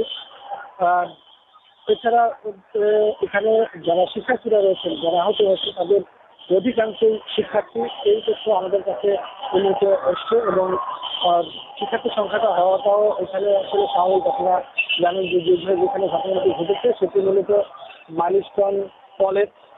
এই কলেজটি এখানে আজকে চলছিল, ক্লাব শিক্ষা পাঠদান চলছিল, ক্লাস চলছিল এবং পাশেই মাইলস্টোন একটি কেজি স্কুল রয়েছে যেখানে শিশুরা আসলে অধ্যয়ন করে। পুরো এরিয়াটি মূলত শিক্ষা প্রতিষ্ঠান। এখানে সর্বত শিশু থেকে শুরু করে যারা কলেজের শিক্ষার্থী সকলেই এখানে ছিল এবং মাঠেও বেশ কিছু শিক্ষার্থীরা ছিল যাদের ক্লাস চলছিল, তারা ছিল আশেপাশে যারা বিভিন্ন কর্মরত রয়েছেন শিক্ষা প্রতিষ্ঠানে সংশ্লিষ্ট কাজে, তারাও সেখানে উপস্থিত ছিলেন। যেই ভবনটিতে বা ভবনের এই বিমানের সংঘর্ষ ঘটেছে সেই ভবনও আমরা শুনতে পেরেছি যে সেই ভবনের স্কুলে বেশ কিছু ক্লাসরুম রয়েছে, শিক্ষকদের অফিস রয়েছে। তো আর আহত সংখ্যাটা বিবেচনা বোঝাই যায় যে এই বিমানের বিধ্বস্ত হওয়ার ঘটনা থেকে শুরু করে উদ্ধার কাজ শেষ হওয়া অবধি এখনো যেহেতু চলমান, খুবই দৃশ্যপট, খুবই মানুষকে এখন পর্যন্ত যারা আশেপাশে গিয়েছেন তারা বলছিলেন যে খুবই ভয়ঙ্কর দৃশ্য তারা দেখেছেন যে এরকম উড়ন্ত বিমান এসে জমিনে আছড়ে পড়েছে একটি বিল্ডিং এর উপরে, সেখানে লোকজন ছিল, তাদের অবস্থা কি ছিল। যখন বিমানটি বিধ্বস্ত হয় অনেকে বলছিলেন যে দোকানিরা যে প্রচন্ড শব্দের পরেই কিছুক্ষণ পরে অনেক চিৎকারের শব্দ তারা শুনতে পান ভিতর থেকে। মূলত যারা সেখানে ছিল এবং আশেপাশে যারা ছিল সকলেই আতঙ্কে কিন্তু চিৎকার চেঁচামেচি স্থির করে। এই কারণে পরিবেশটা আরো বেশি ভয়ানক হয়েছে এবং যারা আশেপাশে ছিলেন তাৎক্ষণিক তারা ছুটে যান, যার যতটুকু সামর্থ্য আছে সবটুকু দিয়ে সহযোগিতা করার চেষ্টা করেন এবং তারা বলছিলেন যে ঘটনা ঘটার কিছুক্ষণের মধ্যেই এখানে সেনাবাহিনীর যারা সদস্য, ফায়ার সার্ভিসের সদস্য, তারা কিন্তু মুহূর্তে এখানে উপস্থিত হয় এবং তারা তাদের উদ্ধার কাজ চালায়। এবং আপনাদের বন্ধু যারা দেখানোর চেষ্টা করছিলেন যে উদ্ধার তৎপরতায় কিন্তু কোনো ধরনের কমতি ছিল না। প্রত্যেকটা সমস্যা আপনার যার জায়গা থেকে কিন্তু সর্বোচ্চ দেওয়ার চেষ্টা করছে এবং তারা সেটা পেয়েছে। আমরা দেখেছি যে আশেপাশে যতগুলো হসপিটাল আছে সব হসপিটালের থেকে আমরা অ্যাম্বুলেন্স আসতে দেখেছি, যতগুলো স্বেচ্ছাসেবী সংগঠন আছে তারা এসেছেন, বিভিন্ন ফায়ার সার্ভিসের ইউনিট যত তাড়াতাড়ি সম্ভব তারা আপনারা দেখতেই পাচ্ছেন যে যতক্ষণ বলছিলাম যে বিমানটি বিধ্বস্ত হয়েছে সেই বিমানটির যে ধ্বংস অবশেষ এই মুহূর্তে কিন্তু আপনারা ক্যামেরা থেকে আমার স্ক্রিনে দেখতেই পাচ্ছেন যে সেটি উদ্ধার করা হচ্ছে। দেখে বোঝা যাচ্ছে যে খুব সামান্য অংশটুকুই, বিমানের খুব সামান্য অংশটুকুই অবশিষ্ট আছে। আর যেমনটা আমরা আশঙ্কা করেছিলাম যে এরকম ভয়ঙ্কর দুর্ঘটনা ঘটার পরে তার ধ্বংসাবশেষ কতটুকু থাকার কথা বা কতটুকু আছে সেটা কিন্তু এখন স্পষ্ট আপনারা দেখতে পাচ্ছেন আমাদের ক্যামেরায়, যে যতদূর দেখাতে পাচ্ছি আমরা ট্রাইন দিয়ে সেই ধ্বংসাবশেষটুকু আনা হচ্ছে। আমরা দেখতে পাচ্ছি যে বিমানের ইঞ্জিনের যে অংশটুকু দূর থেকে যতটুকু দেখা যাচ্ছে ইঞ্জিনের যে অংশটুকু সেই অংশটুকু তাদের ট্রেনে ঝুলে রয়েছে এরকম একটা দৃশ্য আমরা দেখলাম। এবং যে পাখা, পেছনের অংশ, সামনের অংশ, কোনো অংশই কিন্তু এখন আর দেখা যাচ্ছে না, কারণ প্রত্যক্ষদর্শীদের বর্ণনা, দিনভর উদ্ধার তৎপরতা, হতাহতের ঘটনা সবকিছু পর্যালোচনা করলে কিন্তু স্পষ্ট বোঝাই যায় যে বিমানটির যে নিরফল সেটা কিন্তু অবশিষ্ট ফলে থাকার সম্ভাবনা নেই। তারপরেও যতটুকু আছে ততটুকু কিন্তু যারা এখানে উদ্ধার তৎপরতা বা উদ্ধারকারীরা রয়েছেন তারা কিন্তু সেটা তাদের কাজ তারা চালিয়ে যাচ্ছেন। আমরা দেখছি যে তারা উদ্ধার করে আনছে। একজন বিধ্বস্ত হচ্ছে সেখান থেকে এখন ধ্বংসাবশেষটি মাঝখানে আনার চেষ্টা করা হচ্ছে। দেখতে পাচ্ছি যে এই মুহূর্তে যে জায়গাটি দেখা যাচ্ছে সেই জায়গাটিকে কিন্তু এই মুহূর্তে এই অংশটুকু এনে রাখা হয়েছে। আপনারা জানেন যে আজকের যে মর্মান্তিক ঘটনা সেটি মূলত রাজধানীর উত্তরা জিয়াবাড়ির বালিস্টন কলেজের মাঠ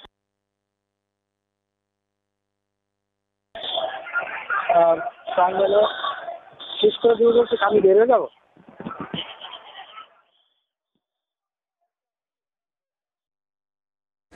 উত্তরায় মর্মান্তিক বিমান দুর্ঘটনার খবর জানাচ্ছিলেন সহকর্মীরা। আমরা আবারও যুক্ত হব এই পর্যায়ে এই বিমান দুর্ঘটনা ও নিরাপত্তার বিষয়ে কথা বলতে আমাদের সঙ্গে যুক্ত হচ্ছেন অবসরপ্রাপ্ত এয়ার কমোডর ইশফাক ইলাহি চৌধুরী। যাচ্ছি তার কাছে। জনাব ইশফাক ইলাহি চৌধুরী, আপনি নিশ্চয়ই আমাকে শুনছেন এবং আপনি নিশ্চয়ই দুপুর থেকে আজকের যে মর্মান্তিক দুর্ঘটনাটি ঘটলো সেটি নিশ্চয়ই পর্যবেক্ষণ করছেন এবং এখন পর্যন্ত বেশ কয়েকজন হতাহতের খবর আমরা নিশ্চিত হয়েছি। কিন্তু কিছু বিষয় আসলে সামনে প্রশ্ন চলে আসছে যে আসলে যেই জায়গাটিকে বিমান দুর্ঘটনা ঘটলো এবং যে পরিস্থিতিতে আসলে বিমান দুর্ঘটনার খবর আমরা জানলাম, আসলে কি কারণে বিমান দুর্ঘটনা হতে পারে সেটি যেমন তদন্ত সাপেক্ষ অবশ্যই একটি বিষয়, কিন্তু আপনার কাছে সার্বিক মূল্যায়ন জানতে চাই আজকের যে বিমান দুর্ঘটনাটি হলো সে বিষয়ে আপনার মন্তব্য দিয়ে আসলে শুরু করতে চাই। দুর্ঘটনা তো অত্যন্ত দুঃখজনক এবং আমাদের এই অর্ধশতাব্দীর বাংলাদেশের ইতিহাসে এই ধরনের ঘটনা তো ঘটেনি। বিমান বাহিনীর অনেক অ্যাক্সিডেন্ট হয়েছে, অনেক দুর্ঘটনা ঘটেছে, কিন্তু বেসামরিক জনগণ জানা মতে তাদের ক্ষতি এইটাই প্রথম। এবং এত বিপুল সংখ্যক আমাদের শিক্ষার্থী প্রাণ গেল, এটা তো আমার মনে একটা জাতীয় দুর্যোগের সম্মুখীন আমরা। তো আমাদের সর্বশক্তি দিয়ে আমরা এটা মোকাবেলা করছি এবং আমার দোয়া থাকবে যে যারা নিহত আহত হয়েছেন তাদের সবার প্রতি এবং পরিবারের প্রতি। এখন দুর্ঘটনা যেটা ঘটেছে, তো আমাকে আপনি প্রশ্ন করতে পারেন কি স্পেসিফিক প্রশ্ন করলে আমি সেটার উত্তর দিব। একদম, আমি শুরুতে একটু যে বিষয়টি আলোকপাত করতে চাই, আইএসপিআর এর পক্ষ থেকে কিছুক্ষণ আগে বলা হয়েছে ফ্লাইট লেফটেন্যান্ট তৌকির বিমানটিকে জনবিরল এলাকায় নেওয়ার চেষ্টা করেন এবং কিন্তু তিনি সেটি পারেননি। এটি মূলত আইএসপিআর এর পক্ষ থেকে বলা হয়েছে, কিন্তু বিমানটি বিধ্বস্ত হয়েছে জনবহুল এলাকায়, এমন জায়গায় বিধ্বস্ত হয়েছে যেখানে শিক্ষার্থীদের ক্লাস আসলে ছুটি হয়েছে। আমি আপনাকে এই পর্যায়ে যে প্রশ্নটি করতে চাই, আসলে এখানে কার ভুল হওয়ার শঙ্কা বা সবচেয়ে বেশি, আসলে এখানে পাইলটের দোষ নাকি বিমানের কোনো ত্রুটি ছিল? আমাদের ঢাকা আন্তর্জাতিক বিমানবন্দরটাই একটা জনবহুল এলাকার ভিতরেই, সুতরাং যদি এয়ারক্রাফট যদি টেক অফ করার সঙ্গে সঙ্গে, যেটা প্রায় 1 মিনিট পরে বা 2 মিনিট পরে এটা ক্র্যাশ করেছে, এখানে জনবহুল এলাকাতে নেওয়ার তো কোনো সুযোগই নাই, জনবিরল এলাকা। কারণ এরপরেই আপনার উত্তরার পরেও যদি সে কন্টিনিউ করতে পারতো, তাহলে হয়তো ঢাকা থেকে বেরিয়ে হয়তো সাভার এলাকায় সেখানে ক্র্যাশ করলে তা পাইলটও বেঁচে যেত এবং এয়ারক্রাফটটা এত জনবহুল এলাকায় হয়তো ক্র্যাশ করতো না। কিন্তু এটা তো মাত্র 2 মিনিটের মধ্যেই এই অ্যাক্সিডেন্টটা হয়ে গেছে। উচ্চতাও ছিল না এবং টেক অফের পরে কোনো সময়ই পায়নি। সে চেষ্টাও করেছে কি না জানি না, বাট এয়ারক্রাফট তো অ্যাটলিস্ট সে ইজেক্টও করতে পারেনি। সুতরাং আমি জানি না, যদি অনেকক্ষণ পরে, যদি কিছুক্ষণ পরেও যদি হতো, 10 মিনিট 15 মিনিট পরে, তাহলেও কিন্তু এই ঘটনা ঘটতো না। কিন্তু এটা তো জাস্ট টেক অফের পরে আমাদের রানওয়ে, আপনি যদি যান তার দেখবেন যে এটা একদম, আর স্কুলটা একদম এক লাইনে। আপনার যে এয়ারক্রাফটটা যেভাবে টেক অফ করে, একদম প্রত্যেকবারই সে যে কোনো এয়ারক্রাফট উত্তর দিকে যদি টেক অফ করে, তাহলে সে উত্তরা পার হয়ে ওই মাইলস্টোন হয়ে তারপরে আপনার ইয়ের দিকে যাবে, আমাদের মেট্রো রেল ডিপো হয়ে ওই দিক দিয়ে খাল পার হয়ে তুরাগ পার হয়ে ওদিকে চলে যাবে। আবার যখন ল্যান্ডিং করে তখনও কিন্তু একইভাবে আসে।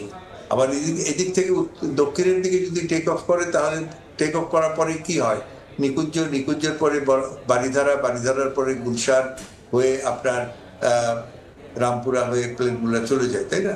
তো অ্যাক্সিডেন্ট করতে যদি সাথে সময় থাকে, তাহলে উচ্চতা যদি থাকে, সময় থাকে, তাহলে তারা চেষ্টা করতে পারে বেরিয়ে যেতে। কিন্তু এখানে তো কোনো সুযোগই ছিল না, মাত্র 2 মিনিটের মাথায় অ্যাক্সিডেন্টটা হয়েছে। টেক অফ করা এবং স্কুলটা ওই রানওয়ে থেকে মাত্র 4-5 কিলোমিটার মধ্যেই আর কি।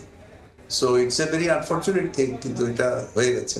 কিন্তু যে প্রশ্নটি আসলে না করলেই নয়, সেটি হচ্ছে সবাই এই প্রশ্নটি তুলছে, যে মডেলের বিমানটি বিধ্বস্ত হলো FT-7 BGI মডেল, যেটির আবার রাশিয়ার MiG-21 এর আদলে, ওইটারই একটি চাইনিজ সংস্করণ বলা হচ্ছে, এবং চীন এই বিমানটিকে অনেক আগে থেকেই তাদের বহর থেকে বাদ দিয়েছে, অনেক বছর আগে, কয়েক দশক বছর আগে থেকে।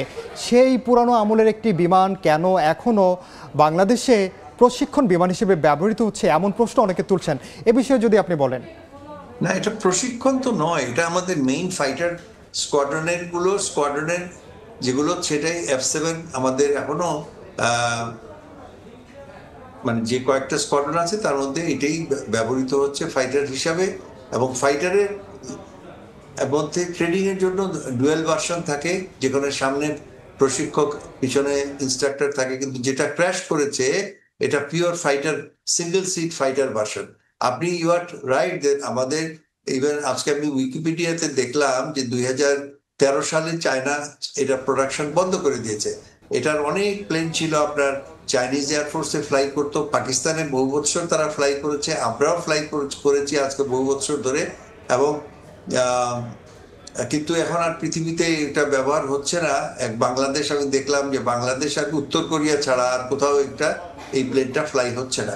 তা আমাদের তো রিকোয়ারমেন্ট ছিল, এবং বিমান বাহিনী থেকে বারবার বহু বছর বলা হয়েছে যে আমাদের একটা অত্যাধুনিক না হোক, আধুনিক একটা ফাইটার, কয়েকটা ফাইটার স্কোয়াড্রন তো থাকা উচিত, যেগুলো ফ্লাই করবে, সেফলি ফ্লাই করবে। এবং খালি ফ্লাই করলে তো হবে না, you have to fly and fight and come back. আপনাকে শত্রুর সাথে মোকাবেলা করে আবার ফিরতে আসতে হবে, তাই না? তো সেই ধরনের বিমান আমরা অনেকবার সাজেস্ট করেছি। কিন্তু দেখুন, MiG-29 আমাদের মাত্র 8টা কেনা হয়েছিল বোধহয় 1998 এর দিকে, 97-98 এর দিকে। তো সেটা তো ধরেন আছে 25 প্লাস প্রায় 26-27 বছর আগে। তো আপনি সেগুলো ওই 8টা যে কেনা হয়েছে, এরপর তো আর কোনো আধুনিক ফাইটার কেনাই হয়নি। আজকের এই দুর্ঘটনার মধ্য দিয়ে নিশ্চয়ই আমাদেরকে অনেকগুলো প্রশ্ন যেমন ছুড়ে দিয়েছে, সেই ক্ষেত্রে আমাদের নিরাপত্তার স্বার্থে এই দুর্ঘটনা থেকে আসলে কি কি শিক্ষা নেওয়ার আছে? শিক্ষা নেওয়ার আছে, 1 নম্বর হচ্ছে যে আমাদের বিমান বাহিনীকে আধুনিকায়ন করতে হবে। আমরা বেশ কিছু আধুনিক ট্রান্সপোর্ট প্লেন কিনেছি, আমাদের হেলিকপ্টার বহর যথেষ্ট আধুনিক, কিন্তু আমাদের ফাইটার প্লেন একদম যেটা 20 বছর আগে আরো আধুনিক হওয়া উচিত ছিল সেটা হয়নি, নানান কারণে হয়নি। এবং যদি অতীতে না হয়ে থাকে, এখন সরকারের উচিত ইমিডিয়েটলি অন্তত 2টা স্কোয়াড্রন অত্যাধুনিক ফাইটার স্কোয়াড্রন আনা উচিত, 1 নম্বর। 2 নম্বর হচ্ছে আমাদের ট্রেনিং, যে ট্রেনিং একদম গোড়া থেকে এবং ক্যাডেট ট্রেনিং থেকে নিয়ে প্রত্যেকটা ইয়েতে লেভেলে ট্রেনিংকে আধুনিকায়ন করতে হবে এবং আপনার মান বজায় রাখতে হবে, সর্বোচ্চ মান। অ্যাক্সিডেন্টের 2টা কারণ, একটা হচ্ছে ট্রেনিং যদি আপনার দুর্বল থাকে, আর 2 নম্বর যদি যথেষ্ট ফ্লাইং না হয়। এমন মনে করেন আপনার অনেক পাইলট আছে কিন্তু এয়ারক্রাফট নাই, তখন আপনি কি করবেন? আপনার বয়স বাড়ছে, আপনার এক্সপিরিয়েন্স হচ্ছে, কিন্তু আপনার ফ্লাইং এক্সপিরিয়েন্স হচ্ছে না। একটা আধুনিক বিমান বাহিনীতে যত ফ্লাইং এয়ারক্রাফট অ্যাভেলেবল থাকবে, সেই তুলনায় আমাদের এখানে এয়ারক্রাফট অ্যাভেলেবল খুব কম, বিশেষ করে ফাইটার। তো আমি এখানে 1 নম্বর। 2 নম্বর হচ্ছে, আমি অন্য চ্যানেলে বলেছি যে আজকে থেকে এই যে আমাদের যে ঢাকা বিমানবন্দর, এই বিমানবন্দরটা 1962 সালে এটার ফাউন্ডেশন লেআউট করা হয়েছিল। তো তারপরে এটার কনস্ট্রাকশন শেষ হতে হতে মাঝখানে মুক্তিযুদ্ধ হয়ে আমার মনে হয় 75-80 দিকে, 1980 সালের দিকে বোধহয় এটা চালু হলো, বা তার একটু আগে। আর আজকে দেখেন 2035, তখন কি উত্তরায় কোনো জনবসতি ছিল? 1960-এর দিকে কেউ ওদিকে গেছে? এটা শহর থেকে অনেক দূরে ছিল। তো এখন চারিদিকে শহর, এদিকে গুলশান, বললাম যে এদিকে গুলশান, বারিধারা, ওদিকে আপনার উত্তরা হয়ে আপনার চলে গেছে একদম তুরাগ নদী পর্যন্ত। এইভাবে এত ঘনবসতিপূর্ণ এলাকায় একটা আন্তর্জাতিক বিমানবন্দর, যেটা বেসামরিক বিমান এখানে পরিচালনা করা হয়, বিমান বাহিনীর মূল বেস, বাংলাদেশ বিমান বাহিনীর মূল বেস এখানে, it's a very unsafe condition.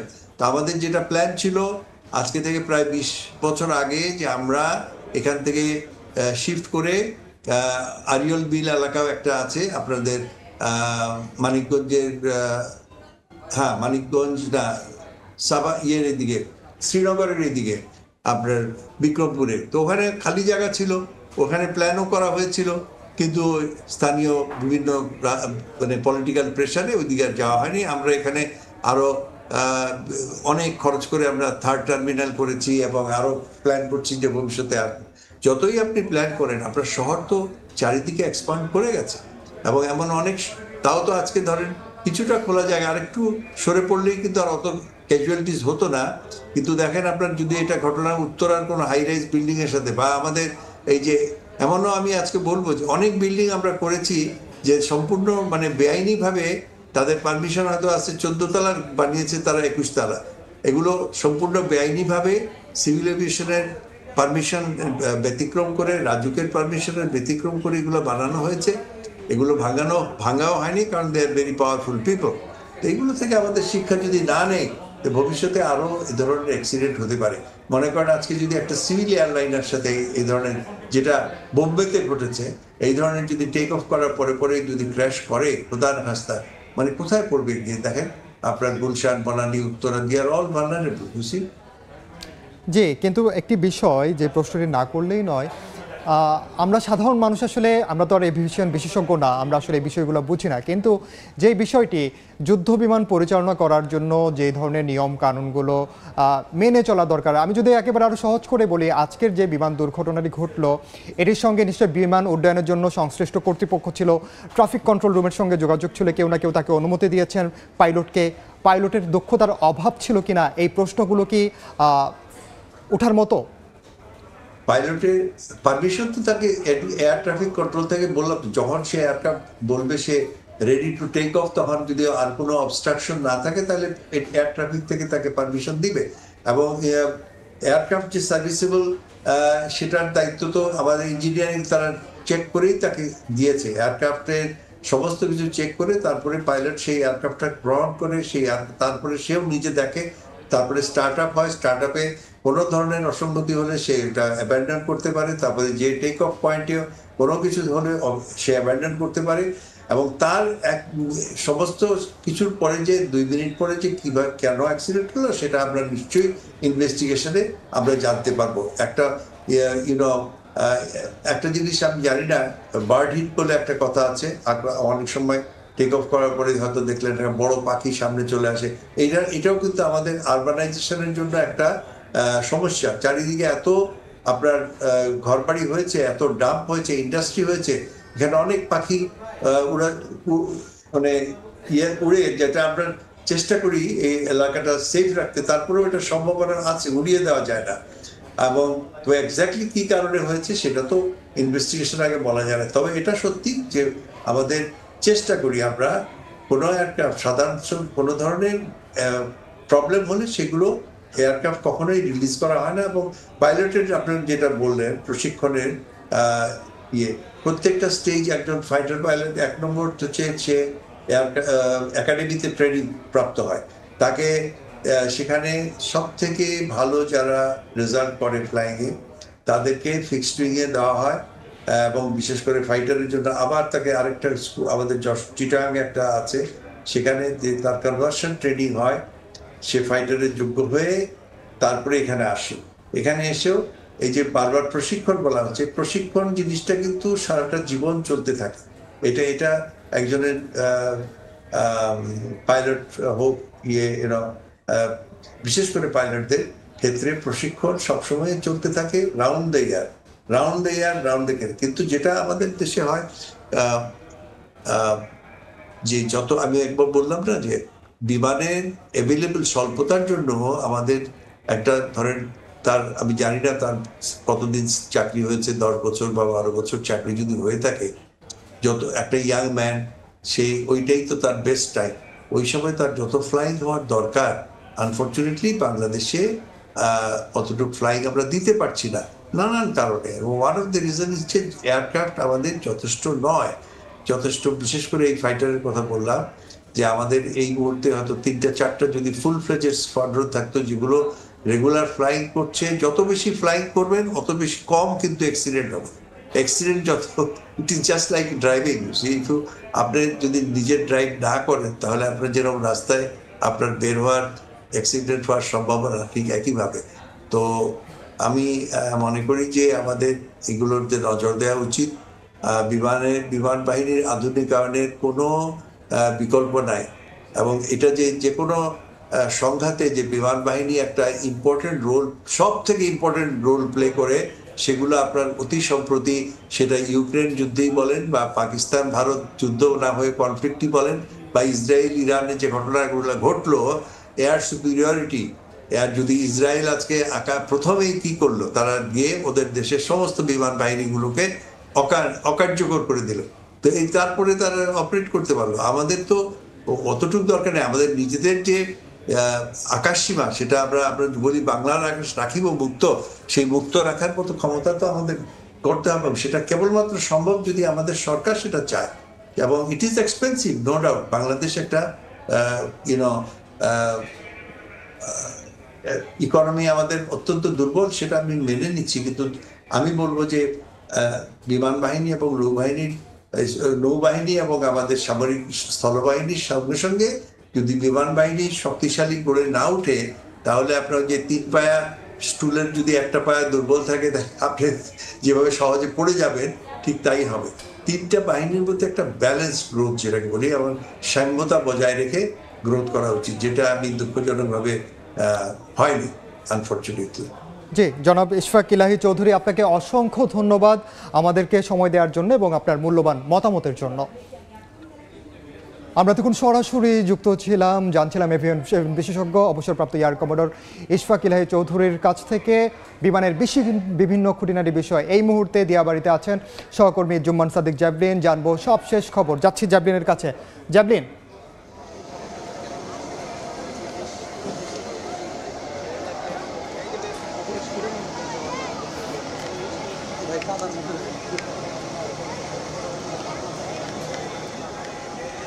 Javelin আমাদেরকে জানাবেন সেখানকার সবশেষ কি খবর এবং এখন পর্যন্ত আপনার কাছে কি তথ্য আছে আজকের বিমান দুর্ঘটনার। হ্যাঁ ভাই,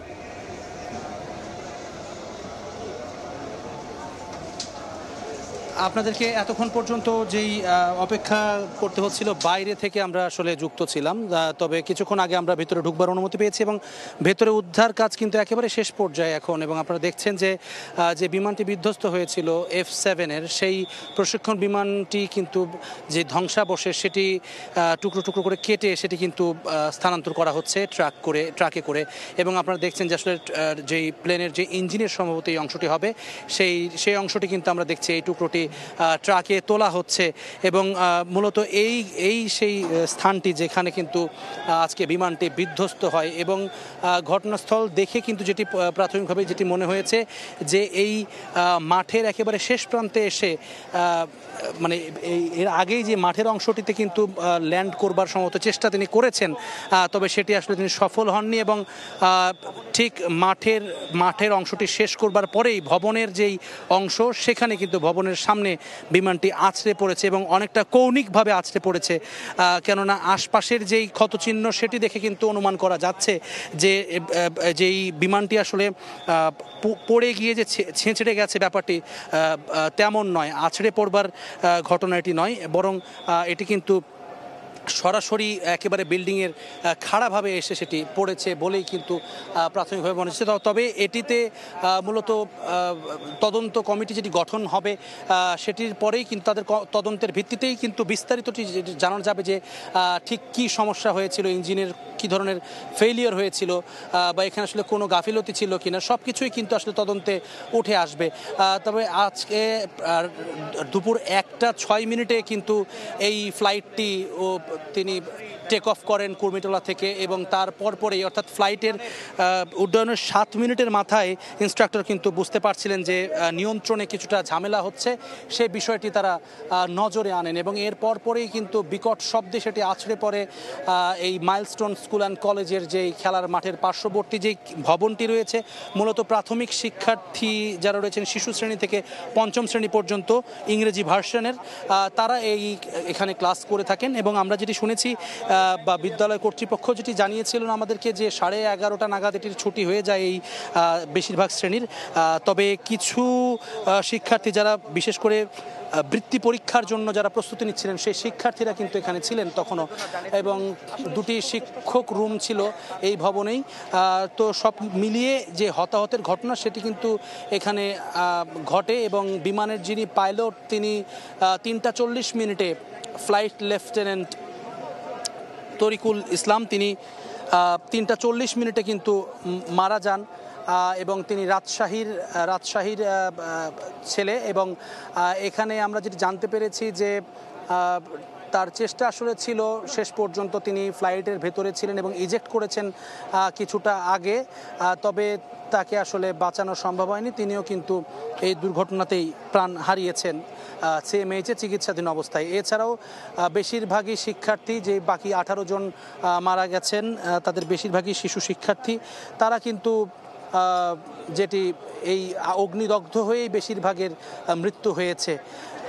এছাড়া আপনাকে জানিয়ে রাখি এই ঘটনায়, আজকের এই বিমান বিধ্বস্তের ঘটনায় প্রায় 1.5 শতাধিক আহত রয়েছেন। তারা ঢাকার বিভিন্ন হাসপাতালে চিকিৎসাধীন রয়েছেন এবং তাদের মধ্যে অনেকের অবস্থায় কিন্তু গুরুতর, 70 থেকে 90% পর্যন্ত অনেকের দগ্ধ হয়েছে। তাদের ভেতরেও কিন্তু অনেকেই অর্থাৎ মৃতের সংখ্যাটি যে বাড়তে পারে সেটি কিন্তু অনুমান করছেন যারা চিকিৎসক রয়েছেন। এই ঘটনায় আগামীকাল রাষ্ট্রীয় শোক ঘোষণা করা হয়েছে। প্রধান উপদেষ্টার বিভিন্ন যে কার্যক্রম ছিল সেগুলো স্থগিত করা হয়েছে বা পরবর্তীতে সেগুলো অনুষ্ঠিত হবে। এই ঘটনাকে কেন্দ্র করে পুরো জাতি আসলে আজকে একটা শোকাবহ পরিবেশের ভিতরে বিরাজ করছে, পুরো জাতির, পুরো দেশের মানুষের মাঝে। এতগুলো শিক্ষার্থীর, কোমলমতি শিশুর প্রাণ চলে যাওয়া একটি অনাকাঙ্ক্ষিত দুর্ঘটনা, এটি কিন্তু আসলে নতুন করে ভাবাবে। একই সঙ্গে এখানে যারা অভিভাবক ছিলেন তারাও কিন্তু যেটি শঙ্কা প্রকাশ করছিলেন বা উপস্থিত স্থানীয় যারা ছিলেন এখানে প্রত্যক্ষদর্শীরা, তারাও যেটি বলছেন যে আসলে বিমানের একজন পাইলট যিনি মারা গেছেন, এই একজন পাইলটকে তৈরি করতে একটি দেশের যেই বিনিয়োগ, যে লগ্নি, যেই সব কিছু মিলিয়ে সেটিও কিন্তু একটি অপূরণীয় ক্ষতি। একটি পাইলট তৈরি করতেও কিন্তু প্রচুর ইনভেস্টমেন্টের বিষয় রয়েছে রাষ্ট্রীয়, সেখানে তাদের একটি জীবনের দাম তো আসলে সমস্ত পৃথিবীর কিছু বিনিময়েও সেই একটি প্রাণের দাম কিন্তু আসলে পরিশোধ করা সম্ভব নয়। এই যে ইকুইপমেন্টসগুলো রয়েছে সেটির কিন্তু অনেক পুরনো, বিশেষ করে যে ট্রেনিং এয়ারক্রাফটগুলো আমাদের রয়েছে বাংলাদেশ বিমান বাহিনীর, সেই এয়ারক্রাফটগুলোর বেশিরভাগই কিন্তু আমরা দেখি যে অনেক আগে ক্রয় করা হয়েছে। এবং বিশেষ করে এই বিমানটি যেটি আজকে বিধ্বস্ত হয়েছে, আজকে আমরা যখন চতুর্থ প্রজন্মের বিমান নিয়ে কথা বলছি সারা বিশ্বে, সেখানে এটি কিন্তু একটি তৃতীয় প্রজন্মের বিমান। এটি মূলত রাশিয়ার যে MiG-21